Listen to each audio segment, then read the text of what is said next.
it's tough, our place. I've got to be honest with you. It's not a doddle, you know, and especially again if you come in and like, if you're full of your own shit, or like you're one of these who kind of, and we see this particularly a lot with like intellectual people, with guys who've gone to university, and I think the recovery process, the more intelligent you are, the more intellectual you are, the recovery process is harder, because I think they look at this and they think, well, this problem is so complex and it invades every single element of my life and stuff like that.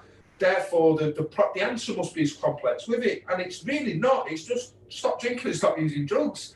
You know, whereas if somebody's quite like simple mind, I mean, you've got to be really careful. I say we've had a couple of guys who've come through our projects over the past few years who are very, not learning difficulties, David, but they haven't got the highest IQ, should we say. I'm trying to think of a nice way to put this.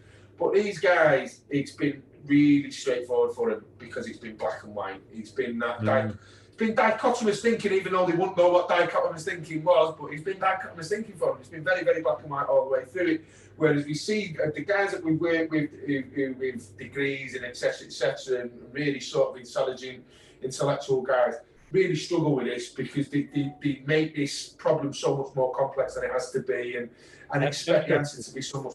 And they just go round and round and round. And these are the guys that are the chronic relapsers quite often. I mean, we've seen this recently where we've had somebody who's actually worked as a professional within the field and had worked within the health service for 30 odd years, did fantastically well, and then has just made the most horrendous decision to go off and rescue somebody and just jump straight back into the middle of it again. And when you sit there and you look at it now, it's just because it's, rather than keeping it simple and making it simple, they want it to be difficult, want it to be complex. Do you know what I mean? And kind of, and just descend back into the madness with it again. And we'll probably take another 12 or 18 months to get themselves back out of it. So, but yeah, it's just again, like I said, I think just having that of all being in the same boat or all having gone through that before, it just.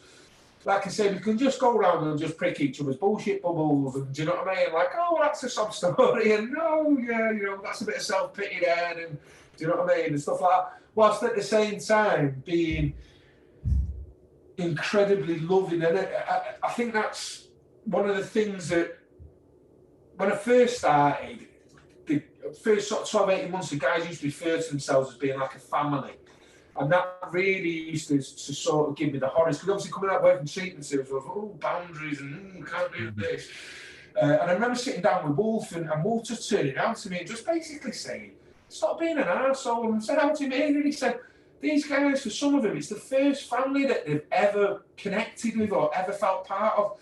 Who are you to turn around and tell them that they're not, or that we're not a family? You know, instead of shying away from this, you actively want to embrace this and make this a thing for people, because the more they feel part of it, the more they feel invested, the more they own it, and then the more they protect it then, which was the bit that where we wanted to get to. Because what we didn't want to do was for us to be going around and catching people out of piss tests and drug tests. What we want is, if someone's drinking or using, someone in the building to be going and knocking on their door and saying, listen, we know you're at it, either you go and tell them or we'll go and tell them.